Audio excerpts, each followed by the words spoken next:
But first, spin or substance? The Prime Minister today was, again, really selling our big hope.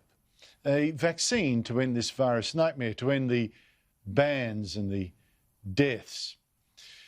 About that, by the way, 12 more deaths in Victoria, all of people in nursing homes. But why don't we just lock up everyone else? And 216 new infections in Victoria today, which is in fact the lowest in a month. But to this vaccine deal. Well, listening to Scott Morrison, this vaccine was just around the corner, and he had made a deal with a manufacturer, AstraZeneca, to give it to Australians the instant it was ready next year. We've signed a letter of intent with AstraZeneca, which will enable to Australia to access, should it be successful, the vaccine for COVID-19 here in Australia, manufactured here in Australia, distributed free to 25 million Australians in the event that those trials prove successful. Today's a day of hope, and Australia needs hope, the world needs hope when it comes to this coronavirus. And should we be in a position for the trials to be successful, we would hope that this would be made available early next year. If it can be done sooner than that, great. Now, I certainly want a vaccine, and I hear the government's experts telling me that there almost certainly will be a vaccine, and that would be fantastic, and lining up a manufacturer to get started straight away once there is, that is great. But immediately there were buts about this deal, even at the Prime Minister's own press conference from AstraZeneca's country president. Hang on, she said, this isn't quite the done deal, and the vaccine, a long way to go. The next steps, of course, are getting down into the details of the contractual agreements, the numbers, the timelines, the doses, the pricing, and securing an agreement with our selected Australian manufacturers so we can manufacture the vaccine here locally. Should it prove successful, there's no guarantee that this vaccine will protect against COVID-19. We don't even know how long that protection may last or at what dosage. And I do think Labor today may have had a point. If the government had signed an agreement that we had called for, I'd be here today saying we welcome it. It's later than we would have liked, but we welcome it.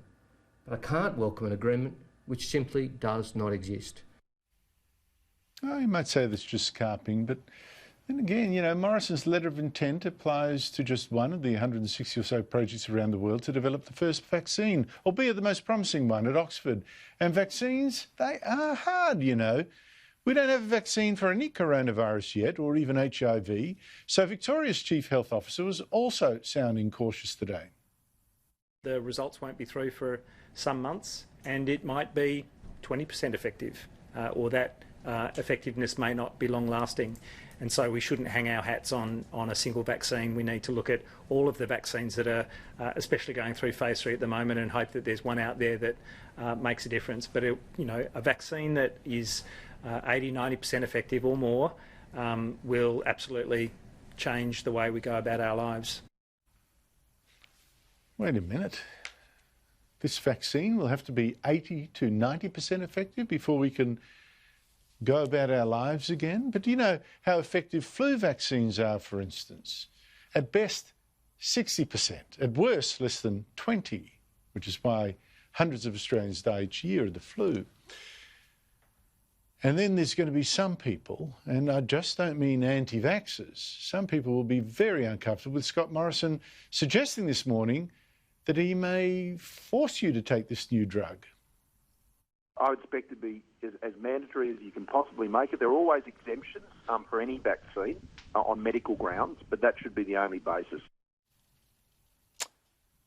I think a number of our leaders getting rushes of blood to the head, very authoritarian, and this was so much so that the Prime Minister backtracked on 2GB a short while ago. There are no mechanisms for compulsory. I mean, we can't hold someone down and make them take it, Jim. That doesn't happen anywhere in Australia today under any of those systems. And that's not what people are proposing. No, that's a relief then.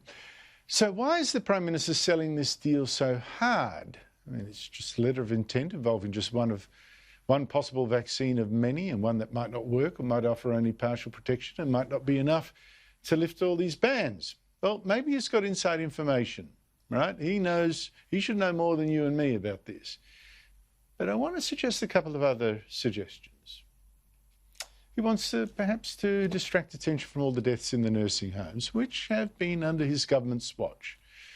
Maybe he wants to keep you accepting all these bans until next year, with a promise, hang on, just a little bit more patience, a vaccine is just about here.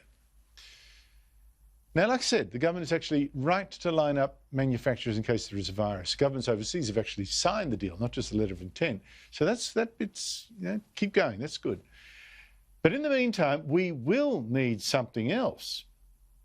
And again, I have to ask, why isn't the government looking just as hard for a cure? How about some proper research now into 2 possible cures, according to some eminent doctors? I mean, opinions divided on this. There's hydroxychloroquine, of course, with zinc, or ivermectin, again with zinc. Both cheap generic drugs already out there, safe under medical supervision, used for years for other conditions. Now, if those drugs with zinc do work as well as some experts claim, we won't need to wait until next year for a vaccine.